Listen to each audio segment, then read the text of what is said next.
السلام عليكم ورحمة الله وبركاته. الحمد لله نحمده ونستعينه ونستغفره ونؤمن به ونتوكل عليه ونعوذ بالله من شرور أنفسنا ومن سيئات أعمالنا. من يهده الله فلا مضل له ومن يضلله فلا هادي له. ونشهد أن لا إله إلا الله وحده لا شريك له ونشهد أن محمدا عبده ورسوله. أما بعد فقد قال الله تبارك وتعالى في كلامه المجيد: أعوذ بالله من الشيطان الرجيم. بسم الله الرحمن الرحيم.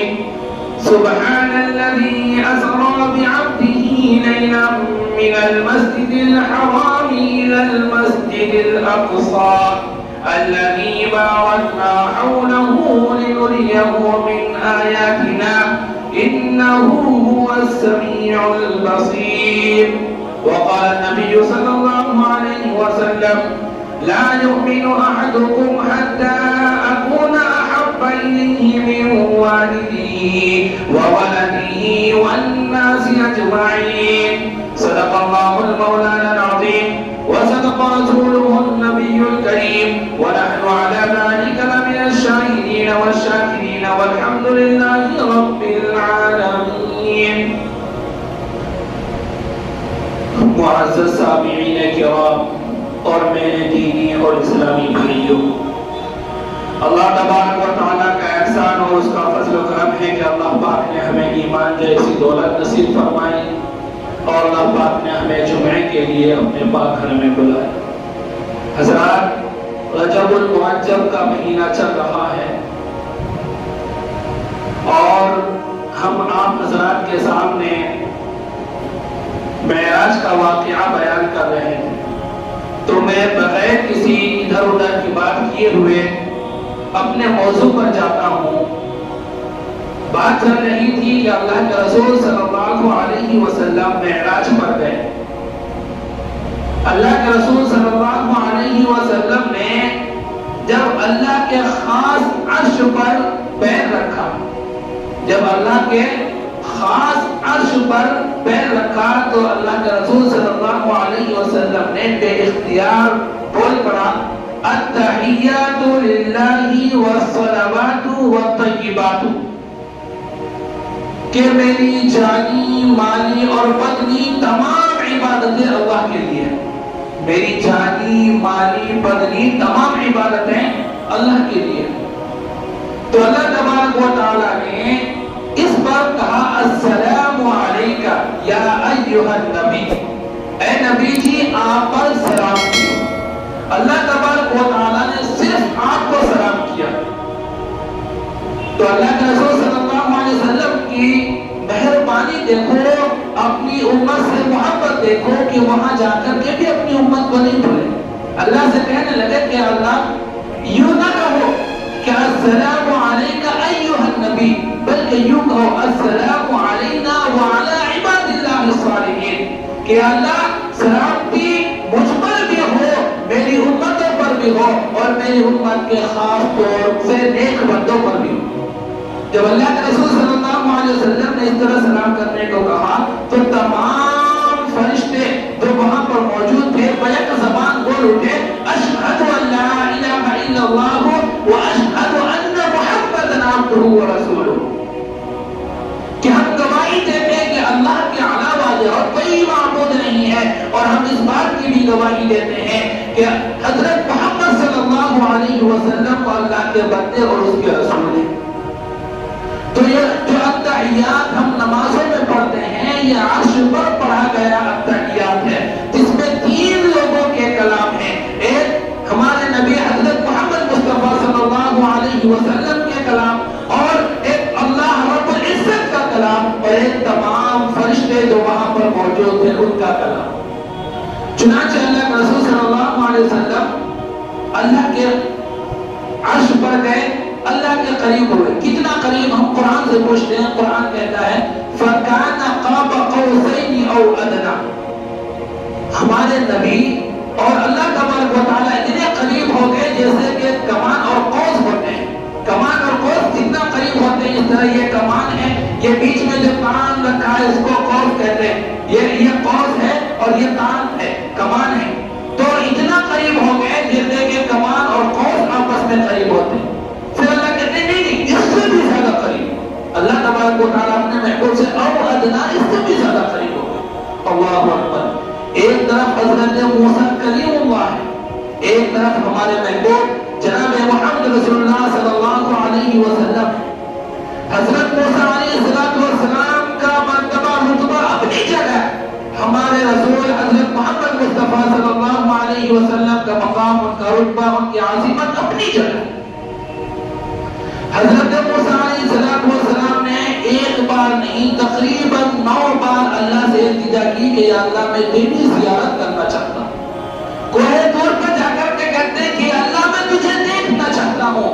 اللہ تبارک و تعالیٰ حضرت موسیٰ سے کہتے ہیں کہ موسیٰ تیرے اندر اتنی برداشت نہیں ہے کہ تو مجھے دیکھ سکے، تیری آنکھوں میں اتنی طاقت نہیں ہے کہ تو مجھے دیکھ سکے. حضرت موسیٰ نے بار بار یہ التجا کی، بار بار التجا کی. 9ویں مرتبہ اللہ تبارک و تعالیٰ نے کہا کہ موسیٰ جب تم مجھے دیکھنا ہی چاہتے ہو تو کوہ طور جو پہاڑ ہے اس کی طرف میں اپنی تجلی چھوڑتا ہوں، اپنا جلوہ چھوڑتا ہوں، وہاں پر دیکھنا. جیسے اللہ تبارک و تعالیٰ نے اپنی تجلی اس پہاڑ پر رکھی، وہ پہاڑ ٹوٹ کر کے ریزہ ریزہ ہو گیا، اس پہاڑ کا سرما بن گیا اور حضرت موسیٰ علیہ السلام بھی بے ہوش ہو گئے، اللہ کی تجلی کو برداشت نہ کر سکے. اور ایک طرف دیکھیے محمد رسول اللہ صلی اللہ علیہ وسلم کو اللہ تبارک و تعالیٰ اپنی تجلی دکھانے کے لیے، اپنا جلوہ دکھانے کے لیے خود عرش پر بلاتے ہیں. اور ایک بار نہیں 9 بار پھر کے آتے ہیں، 9 بار دیتے ہیں. کیسے؟ جب اللہ کے رسول صلی اللہ علیہ وسلم نے کہا کہ اللہ تو نے موسیٰ کو کلیم اللہ بنایا، عیسیٰ کو روح اللہ بنایا، ابراہیم کو خلیل اللہ بنایا، اسماعیل کو ذبیح اللہ بنایا، حضرت سلیمان کے ہاتھ میں پوری حکومت دے دی، حضرت داؤد کے ہاتھ میں لوہا کو درخت کر دیا. یا اللہ تو اپنے محبوب کو کیا عطا کرے گا؟ یا اللہ تو اپنے محبوب کو کیا دینے والا ہے؟ تو اللہ تبارک و تعالیٰ نے کہا کہ میرے محبوب آج میں تمہیں وہ دوں گا جو اب سے پہلے کسی کو عطا نہیں کیا. جہاں کہیں بھی میرا نام ہوگا وہیں پر تمہارا نام جوڑ دوں گا. جہاں پر اللہ اکبر کی صدا لگائی جائے گی وہاں پر محمد رسول اللہ کی بھی صدا لگائی جائے گی، چاہے وہ کلمہ ہو لا الہ الا اللہ محمد رسول اللہ. اگر لا الہ الا اللہ ہوگا تو محمد رسول اللہ ضرور ہوگا. اگر اذان دی جائے گی اللہ اکبر کی صدائیں لگائی جائے گی تو اشہد ان محمد رسول اللہ کی بھی صدائیں لگائی جائے گی. اشہد ان لا الہ الا اللہ کی صدائیں لگائی جائے گی تو اشہد ان محمد رسول اللہ کی صدائیں لگائی جائے گی. آج پوری دنیا میں 24 گھنٹہ واحد ایک اذان کی آواز ہوتی ہے جو پوری دنیا میں گونجتی رہتی ہے. معلوم ہوا کہ میرے نبی کو اللہ تبارک و تعالیٰ نے اتنا مرتبہ دیا، اتنا رتبہ دیا کہ 24 گھنٹہ پوری دنیا میں میرے نبی، میرے محبوب کی آواز گونجتی رہتی ہے. اللہ اور اس کے رسول کے آپس میں گفتگو ہوئی، باتیں ہوئی. اب اللہ کے رسول وہاں سے واپس ہو رہے ہیں. اب واپس جائیں گے تو ہدیے میں، تحفے میں کچھ دینا بھی ہے. اللہ تبارک و تعالیٰ نے ہدیے میں ہمارے نبی پیارے محمد صلی اللہ علیہ وسلم کو 50 وقت کی نماز دی. 50 وقت کی نماز دی. اللہ کے رسول بڑے خوش ہوئے. اللہ کے رسول جانتے تھے میری امت 50 وقت کی نماز نہیں پڑھ سکتے. اللہ بھی جانتا تھا کہ میرے محبوب کی امت ہی جو ہے 50 وقت کی نماز نہیں پڑھتے تھے. لیکن پھر بھی اللہ نے دیا اور اللہ کے رسول نے سر خم کرتے ہوئے اللہ کے حکم کو، اللہ کے ہدیے کو، اللہ کے تحفے کو قبول کیا. ٹھیک ہے میں 50 وقت کی نماز لے کر کے جاتا ہوں. 50 وقت کی نماز لے کر کے آتے ہیں. آج سے 7ویں آسمان پر، 7ویں آسمان سے 6ٹھے آسمان پر حضرت موسیٰ نے اللہ کے رسول رکو کہاں جا رہے ہیں؟ کہا میں واپس جا رہا ہوں معراج سے. اچھا کیا ملا؟ جیسے ہم کوئی کسی کے ہاں جاتے ہیں بڑے کے پاس تو کہتے ہیں نا کیا باتیں ہوئی، ہمیں بھی بتاؤ کیا باتیں ہوئی، ہدیے میں کیا ملا؟ تو حضرت موسیٰ پوچھنے لگا اللہ کے رسول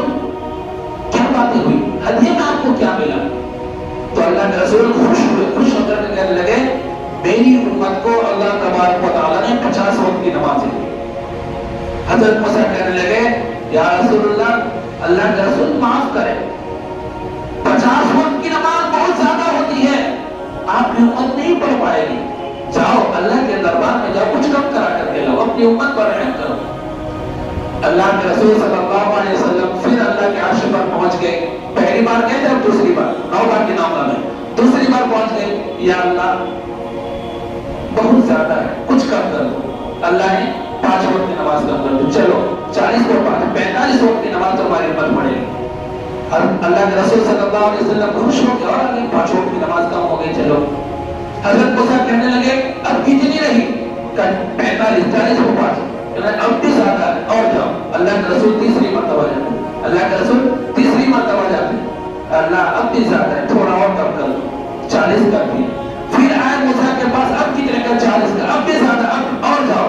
چوتھی مرتبہ جاتے ہیں، 35 کر کے آتے ہیں، 5ویں مرتبہ جاتے ہیں، 30 کر کے آتے ہیں، 6ویں مرتبہ جاتے ہیں، 25 کر کے آتے ہیں، 7ویں مرتبہ جاتے ہیں، 20 کر کے آتے ہیں، 8ویں مرتبہ جاتے ہیں اور 15 کر کے آتے ہیں، 9ویں مرتبہ جاتے ہیں، 10 کر کے آتے ہیں، پھر 10ویں مرتبہ 10 مرتبہ اللہ ایک مرتبہ حضرت موسیٰ کو 9 مرتبہ اتنی کی تب جا کر کے دکھایا اللہ کے رسول کو 10 بار، حضرت موسیٰ سے ایک بار اور بڑھا دیا، 10ویں مرتبہ بلا کر کے 5 وقت کی نماز کر دیا، 5 وقت کی نماز امت کو دے دیا۔ حضرت موسیٰ کے پاس آئے، موسیٰ کہنے لگے کہ اللہ کے رسول 5 وقت کی نماز اب بھی زیادہ ہے، میری امت سے 2 وقت کی نماز نہیں پڑھی گئی، جب بھی ان کی زندگی اتنی لمبی لمبی، ان کی عمر اتنی لمبی لمبی، انہوں نے 2 وقت کی نماز نہیں پڑھ پائی، آپ کی امت 5 وقت کی نماز کیسے پڑھے گی؟ جائیے اور کم کرا کے لائیے۔ اللہ کے رسول کہنے لگے نہیں موسیٰ، اللہ جو ہے 5 کر کے کم کر رہے ہیں، اگر میں اور اللہ کے پاس مل کر کے جاؤں گا کہ اور کم کر دیا جائے، کہیں ایسا نہ ہو کہ پورا 5 کم کر دیا جائے۔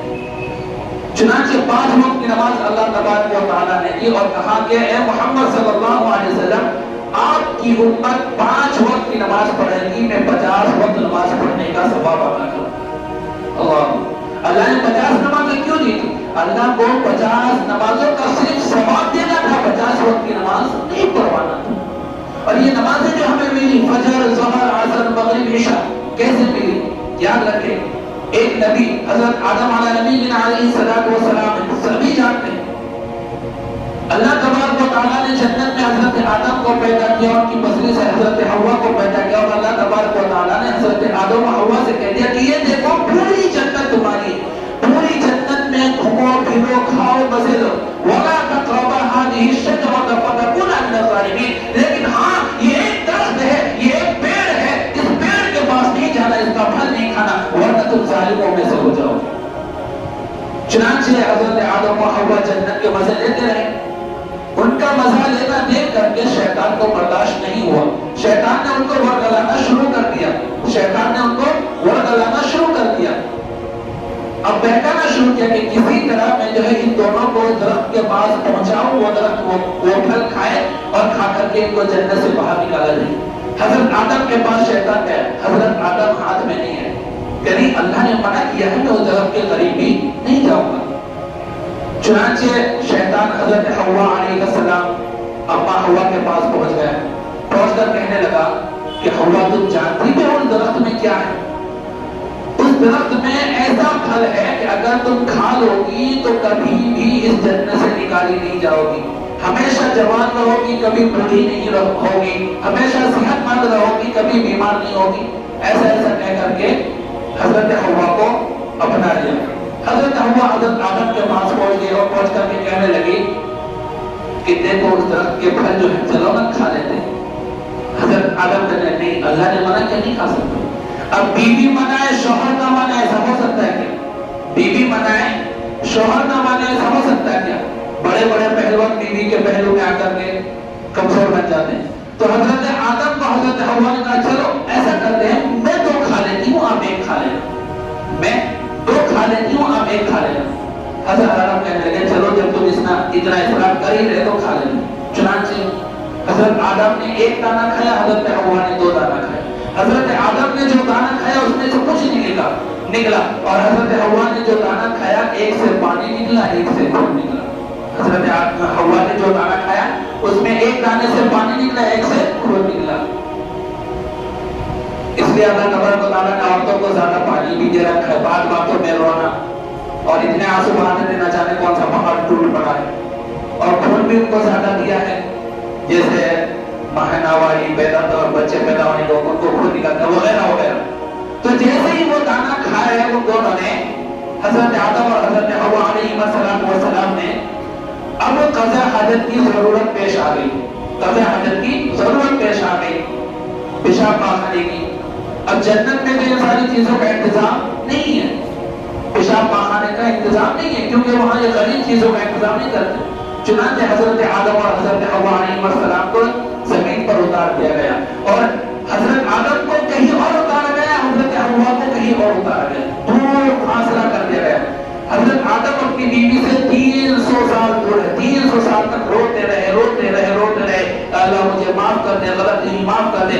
اللہ تبارک و تعالیٰ کو ان کا رونا پسند آیا، اللہ تبارک و تعالیٰ نے ایک دعا فرمائی کہ آدم یہ دعا پڑھ لو، میں تمہارے گناہ کو بخش دوں گا۔ وہ دعا کیا ہے؟ ربنا ظلمنا انفسنا وان لم تغفر لنا وترحمنا لنكونن من الخاسرین۔ اور اے آدم اگر یہ دعا پڑھو گے تو میں تمہیں صرف معاف نہیں کروں گا، قیامت تک آنے والا کوئی بھی انسان اگر یہ دعا پڑھ کر کے مجھ سے معافی مانگے گا، میں اسے ضرور معاف کروں گا۔ چنانچہ حضرت آدم علیہ السلام کو معافی کا پروانہ مل گیا۔ جب معافی کا پروانہ مل گیا، حضرت آدم علیہ السلام نے شکرانے کے طور پر خوشی سے 2 رکعت نماز کی نیت باندھی، اور اس وقت صبح کا وقت تھا، فجر کا وقت تھا۔ حضرت آدم نے شکرانے کی 2 رکعت نماز پڑھی، اس وقت فجر کا وقت تھا۔ اللہ تبارک و تعالیٰ اپنے محبوب سے فرماتے ہیں کہ میرے محبوب تیری امت بھی اگر فجر کی 2 رکعت نماز پڑھا کرے گی تو میں تیری امت کو بھی وہی ثواب عطا کروں گا جو میں نے 300 سال رونے کے بعد حضرت آدم کو عطا کیا تھا۔ فجر کی 2 رکعت نماز پڑھنے پر 300 سال رونے کا ثواب ہے۔ اب ہم سچ ہماری زندگی میں فجر کی نماز کتنی پڑھی جاتی ہے، کتنی چھوڑتی ہے؟ دوستو آج سے ارادہ کریں فجر کی نماز کبھی نہیں چھوڑیں گے، کریں انشاءاللہ ارادہ آج کے بعد فجر کی نماز تاکہ حیات موت دم تک کبھی نہیں چھوڑیں گے۔ اس کے بعد ایک نبی اور گزرے ہیں، حضرت ابراہیم علیہ السلام، بڑے جلیل القدر پیغمبر ہیں، سبھی ان کا نام جانتے ہیں۔ حضرت ابراہیم قربانی والا واقعہ، قربانی والا واقعہ۔ حضرت ابراہیم علیہ السلام کو اللہ تبارک و تعالیٰ نے طرح طرح سے آزمایا، طرح طرح سے آزمائش میں مبتلا کیا۔ اللہ تعالیٰ نے ان کو حکم دیا کہ اپنے بیٹے اسماعیل کو میرے راستے میں قربان کرو۔ چنانچہ حضرت ابراہیم علیہ السلام اپنے بیٹے حضرت اسماعیل علیہ السلام کو لے کر کے مکہ مکرمہ مینا کے میدان میں لے جاتے ہیں، لے جا کر کے اپنے بیٹے سے کہتے ہیں بیٹے تمہیں معلوم ہے میں تمہیں یہاں کیوں لایا ہوں؟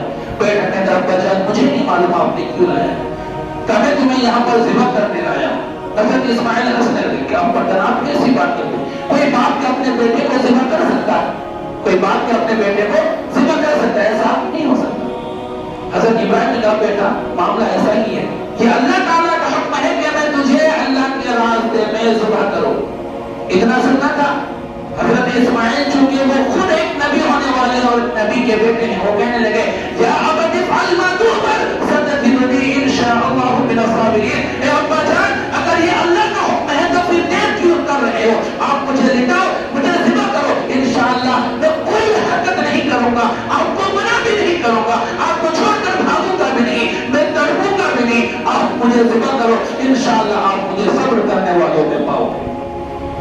چنانچہ حضرت ابراہیم علیہ السلام نے اپنے بیٹے کو چت لٹا دیا اور چھری گلے پر رکھا، جیسے رکھا تو حضرت اسماعیل کا بچہ رکو آپ ایسا کرو میری آنکھوں پہ پٹی باندھ دو کہ ذبح کرتے وقت آپ کی نظر میری پیاری پیاری آنکھوں پر پڑے اور آپ کے دل میں میرے لیے محبت جاگ اٹھے اور آپ کا ارادہ بدل جائے۔ اب بچہ آپ میری آنکھیں بند کر کے پھر مجھے ذبح کرو۔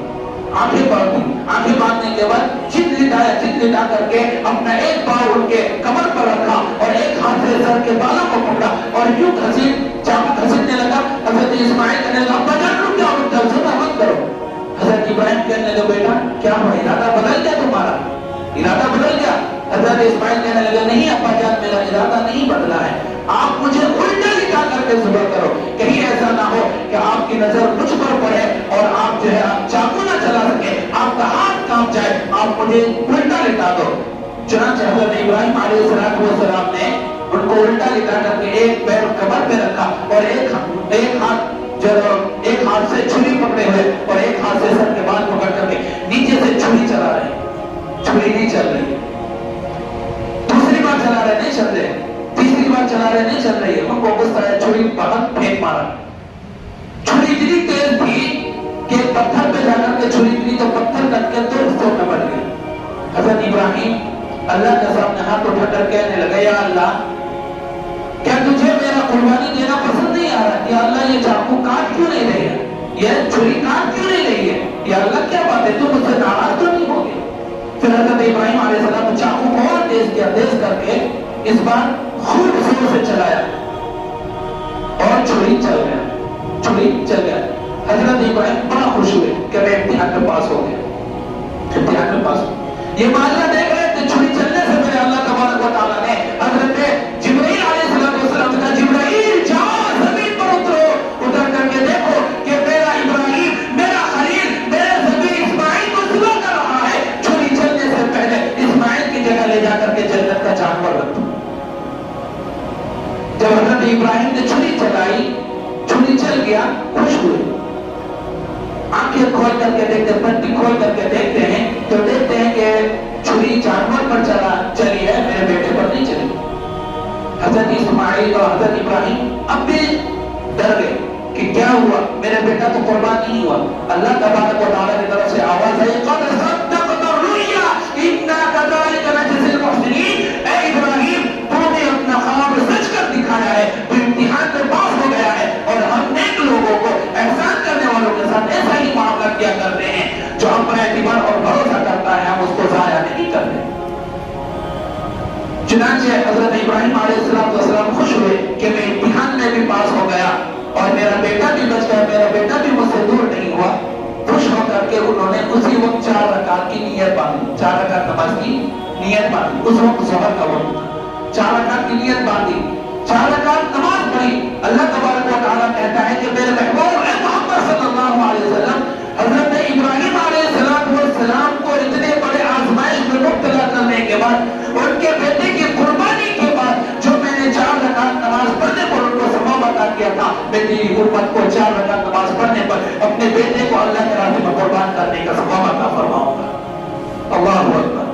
4 رکعت ظہر کی نماز پڑھو اور اللہ کے راستے میں اپنی اولاد, اپنے جان جگر, اپنے جگر کے ٹکڑے کو قربان کرنے کا ثواب پاؤ. پڑھیں گے ایسے ظہر کی نماز انشاءاللہ.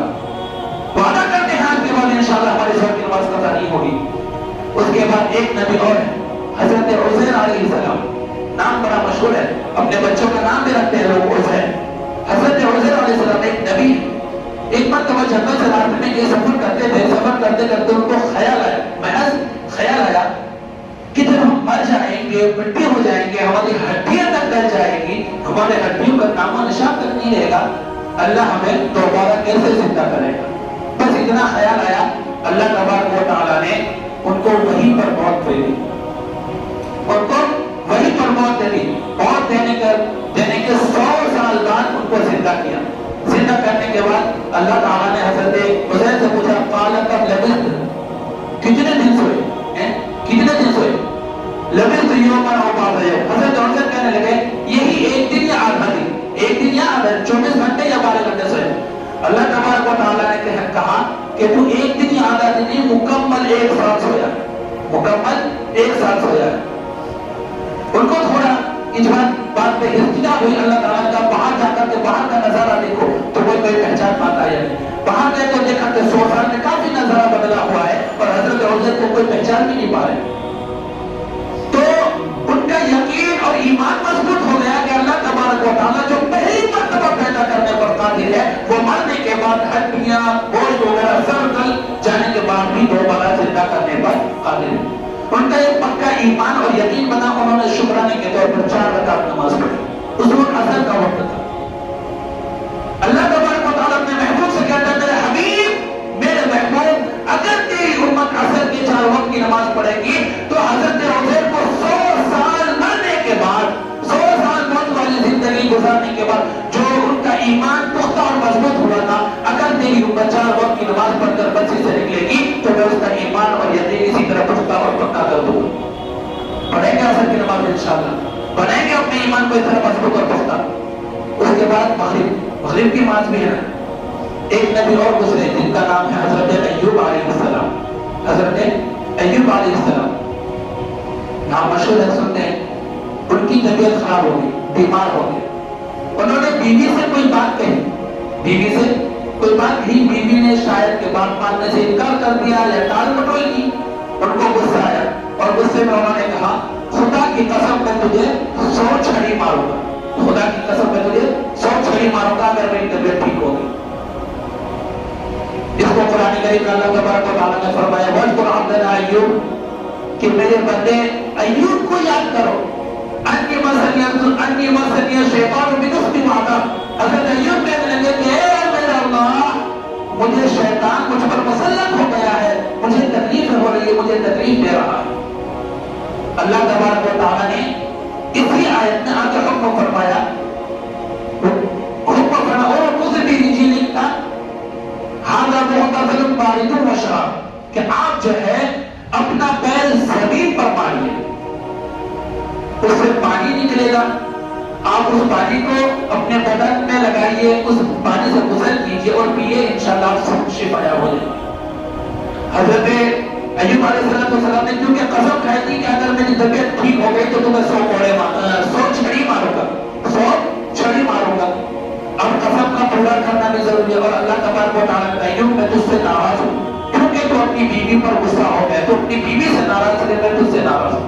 جب یہ بات ہوئی تو حضرت ایوب پریشان کیا اب اللہ سے کیسے راضی، اللہ مجھ سے کیسے راضی ہوگا، کیونکہ ایک نبی اللہ کی ناراضگی کو کبھی برداشت نہیں کر سکتا۔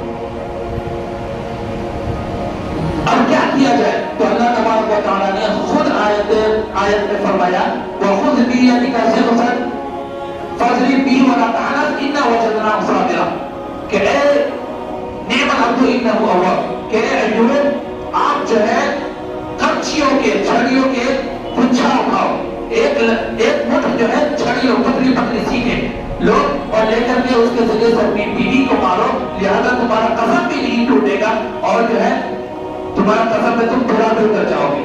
حضرت ایوب علیہ السلام نے ایسا ہی کیا، ایک مٹھی چھڑی لے کر کے اپنی بیوی کو مارا، جس سے بہت زیادہ چوٹ بھی نہیں آئی اور قسم بھی ٹوٹنے سے بچ گیا۔ اس کے بعد اللہ تبارک و تعالیٰ نے کہا کہ ہم نے ایوب کو صبر کرنے والوں میں پایا ہے، اِنَّا وَجَدْنَاهُ صَابِرًا بے شک ہم نے ایوب کو صبر کرنے والوں میں پایا ہے۔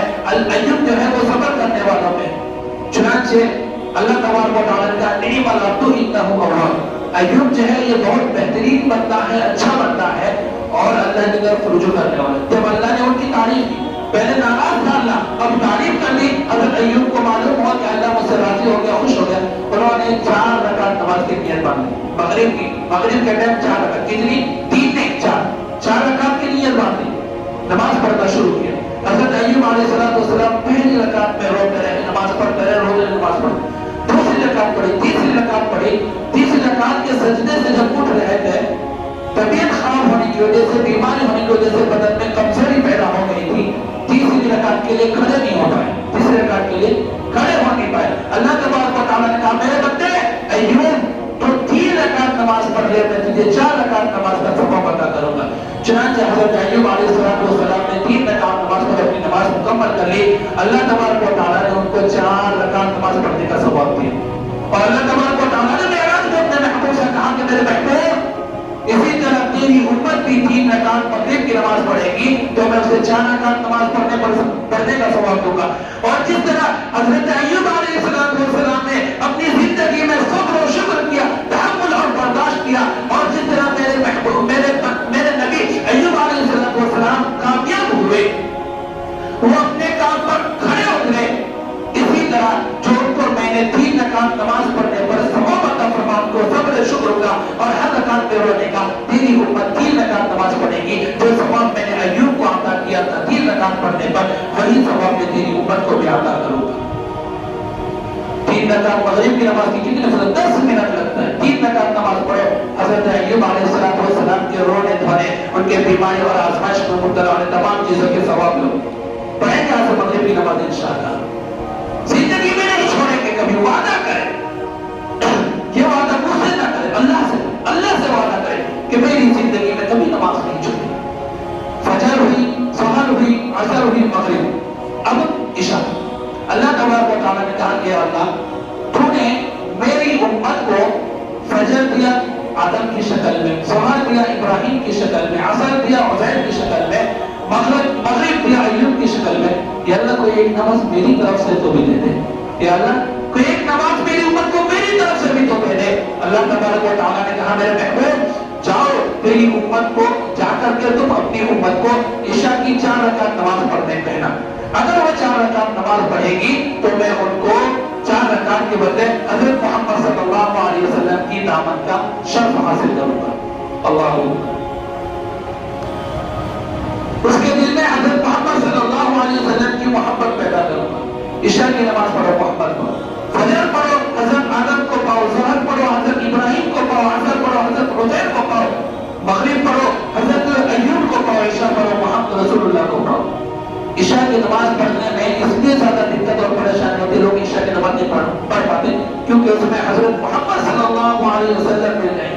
شیطان انسان کو کہتا ہے فجر پڑھو آدم کو لے لو کوئی پرواہ نہیں، ظہر پڑھو حضرت ابراہیم کو لے لو پرواہ نہیں، عصر پڑھو عزیر کو لے لو کوئی پرواہ نہیں، مغرب پڑھو ایوب کو لے لو کوئی پرواہ نہیں، لیکن عشاء نہیں پڑھنا. عشاء کے ٹائم تم سیریل دیکھنا، 2020 کرکٹ میچ دیکھنا، عشاء کے ٹائم تم آرام سے سو جانا. فرشتے اس کو کیوں؟ کیونکہ اگر وہ عشاء پڑھے گا اس کو محمد مل جائے گا، جسے محمد مل جائے اسے سارا زمانہ ساری دنیا مل جائے، جنت بھی اس کی، جنت میں رہنے والے تمام خدام بھی اس کے، اللہ اس کا، رسول اس کا. اس لیے میرے دوست عشاء کی نماز بھی اپنی کوتاہی میں نہ چھوڑیں، سستی کاہلی میں آ کر عشاء کی نماز نہ چھوڑیں، 5 وقت کی نماز پڑھیں. جب آپ صلی اللہ علیہ وسلم کا امتی فجر کی نماز پڑھتا ہوگا، اللہ کے رسول صلی اللہ علیہ وسلم اپنے روزے سے حضرت آدم کو کہتے ہوں گے کہ آدم تم نے 300 سال رونے کے بعد جو کچھ کمایا تھا میری امت نے 2 رکعت نماز 10 منٹ میں پڑھ کر اتنا بڑا ثواب کمایا. فخر کر رہے ہو. ظہر میں جب امتی ظہر کی 4 رکعت پڑھتا ہوگا، اللہ کے رسول صلی اللہ علیہ وسلم حضرت ابراہیم کے سامنے فخر کر رہے ہوں گے کہ دیکھو تم نے اپنے بیٹے کو اللہ کے راستے میں قربانی کر کے جو ثواب پایا تھا میری امت 4 رکعت نماز پڑھ کر کے وہ ثواب پا رہے ہیں. اصل میں حضرت عزیر کے سامنے فخر کر رہے ہوں گے کہ تم نے 100 سال مرنے کے بعد جو اپنا ایمان و یقین مضبوط بنایا تھا میری امت 4 رکعت نماز پڑھ کر کے اپنا ایمان اتنا مضبوط بنا رہی ہے.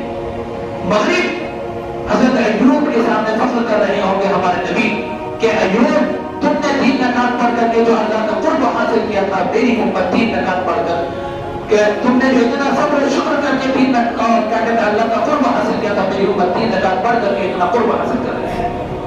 اور جب عشاء کی نماز پڑھ کر کے میرا امتی مسجد سے باہر نکلے گا، اللہ کے رسول کہتے ہوں گے کہ میرا امتی جب 4 رکعت عشاء پڑھ کے مسجد سے نکلتا ہوگا تو اللہ کا رسول کہتا ہوگا جاؤ تو میرا ہو گیا میں تیرا ہو گیا. تو نے مجھے اپنا بنا لیا، میں نے تجھے اپنا بنا لیا. تو نے اپنے دل میں میری محبت بٹھا لی، میں نے تیری محبت اپنے دل میں بٹھا لی. 5 وقت کی نماز پڑھیں گے انشاءاللہ، کسی بھی حال میں نہیں چھوڑنا. رمضان کا مہینہ بھی آ رہا ہے، رمضان میں تو پڑھنا ہی، آج سے ارادہ کرے عصر کی نماز سے اپنی زندگی کی نماز کا آغاز اور اسٹارٹ کرے. اگر اس سے پہلے آپ نہیں پڑھتے تھے ارادہ کرے کہ آج کے بعد کبھی نماز نہیں چھوڑوں گا. آخر میں معراج سے واپس آئے، چھوٹی سی بات بتا کر کے اپنی بات ختم کرتا ہوں. اللہ کے رسول صلی اللہ علیہ وسلم معراج سے واپس آئے، آ کر کے اپنی چچا زاد بہن سے کہا کہ آج رات میں بیت الحرام سے، مکہ مکرمہ سے، مسجد حرام سے بیت المقدس یعنی مسجد اقصی گیا. ابھی آگے کا سفر نہیں پتا ہے، صرف مسجد اقصی تک گیا. چچا صاحب بہن ہنسنے لگی، اے محمد صلی اللہ علیہ وسلم، اے نبی جی بس بند کرو، یہ باتیں لوگوں کے سامنے مت بولنا، اگر یہ بات بولو گے تو لوگ ہنسیں گے. مسجد حرام سے مسجد اقصی کا سفر مہینوں کا ہے. آپ ایک رات میں گئے بھی آئے بھی، اور آپ یہاں آ کر کے آپ نے صبح کی، اگر آپ یہ بات کہیں گے تو لوگ آپ کو پہلے سے ہی دیوانہ اور مجنون اور پاگل کہتے ہیں. اگر یہ بولیں گے تو لوگ آپ پر اور بھروسہ نہیں کریں گے، لوگ آپ کو اور مجنون اور دیوانہ کہیں گے. اللہ کے رسول صلی اللہ علیہ وسلم کہنے لگے چھوڑو، تم نہیں سکتے، تم نہیں سکتے. وہاں سے اٹھ کر کے اللہ کے رسول جا رہے تھے، کون ملا؟ ابو جہل اپنے ساتھیوں کو، اپنے دوستوں کے ساتھ بیٹھا ہوا ہے. جیسے دیکھا اللہ کے رسول صلی اللہ علیہ وسلم کے مزے لینے کے لیے کہا کہ اے محمد آج کوئی نئی اور تازہ بات نہیں بتاؤ گے، آسمانی باتیں نہیں بتاؤ گے، اللہ کے رسول صلی اللہ علیہ وسلم کہنے لگے ہاں کیوں نہیں، آج بتاؤں گا. آج میں مسجد حرام سے مسجد اقصی گیا تھا، مسجد حرام سے مسجد اقصی گیا تھا، پھر وہاں سے آگے کے سفر کیا، معراج تک گیا، اللہ کے عرش تک گیا، پھر وہاں سے واپس آیا اور یہاں ابھی تمہارے سامنے موجود ہوں. ابو جہل ہنسنے لگا کہ دیکھو یہ پاگل ہو گیا، دیوانہ ہو گیا. ایک رات میں کوئی مسجد اقصی جائے، وہاں سے معراج جائے، معراج سے پھر واپس بھی آئے، ایک رات میں ایسے کیسے ہو سکتا ہے؟ ابو جہل کو اللہ کے رسول صلی اللہ علیہ وسلم کا مذاق اڑانے کا موقع مل گیا. اس نے سوچا کہ یہ موقع بڑی غنیمت کا موقع ہے، ہاتھ آیا ہے، چلو محمد کا مذاق اڑانا چاہیے. محمد کا جو جگری یار ہے، جگری دوست ہے، وہ ابو بکر ہے. چلو سب سے پہلے ابو بکر کو جاتے ہیں، اس کو جا کر کے یہ کہتے ہیں کیا وہ اس بات کا یقین کرتا ہے، کیا وہ اس بات کا تصدیق کرتا ہے. ابو بکر محمد صلی اللہ علیہ وسلم کا سچا یار، سچا دوست ہے. یہ کفار بھی مانتے ہیں، یہ کفار بھی مانتے ہیں. لیکن آج کچھ لوگ ہیں جو حضرت ابو بکر پر لعن طعن کرتے ہیں. اللہ معاف کرے، ایسے لوگوں سے حفاظت عطا فرمائے. چنانچہ ابو جہل جو ہے ابو بکر کے پاس آئے، آ کر کے کہنے لگے ابو بکر ایک بات بتاؤں، ایک بات بتاؤ. حضرت ابو بکر کہنے لگے بتاؤ کیا بات ہے؟ کیا تو اس بات کو مانتا ہے کہ کوئی انسان بیت الحرام سے یعنی مسجد حرام سے مسجد اقصی ایک رات میں جائے بھی اور آئے بھی؟ حضرت ابو بکر تو ابو بکر ہم جیسے اور آپ جیسے ہوتے تو کہتے ہیں کہ نہیں میں نہیں مانتا. لیکن حضرت ابو بکر ان کی فراست دیکھے، ان کے فہم و فراست دیکھے، کہنے لگے پہلے یہ بتاؤ یہ کہنے والا کون؟ یہ کون کہہ رہا ہے کہ میں مسجد حرام سے مسجد اقصی آج رات گیا، پھر وہاں سے معراج پر گیا؟ یہ کہنے والا کون؟ کہنے لگے کہ یہ تمہارا ساتھی، تمہارا دوست محمد ہے. حضرت ابو بکر کہنے لگے واقعی میرے دوست میرے محبوب حضرت محمد صلی اللہ علیہ وسلم کہتے ہیں کہ وہ ایک رات میں مسجد اقصی گئے، مسجد حرام سے مسجد اقصی گئے، پھر وہاں سے آسمانی سفر بھی گئے. کہاں واقعی یہ تمہارے دوست محمد کہتے ہیں؟ تو حضرت ابو بکر کہتے ہیں کہ پھر اگر کہنے والا یہ محمد صلی اللہ علیہ وسلم ہے تو اس بات کی میں تصدیق کرتا ہوں کہ میرے نبی آج رات کو مسجد حرام سے مسجد اقصی گئے، مسجد اقصی سے معراج کا سفر کیا اور اللہ کے عرش پر گیا. میں اس بات کی تصدیق کرتا ہوں.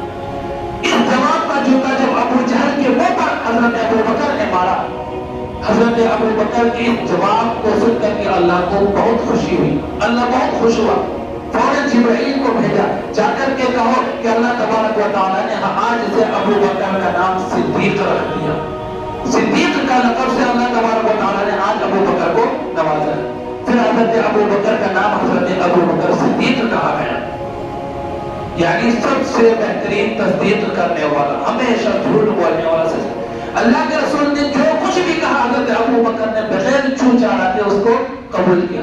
اللہ کے نبی نے نبوت کا دعویٰ کیا، سب سے پہلے ایمان قبول کرنے والا حضرت ابو بکر.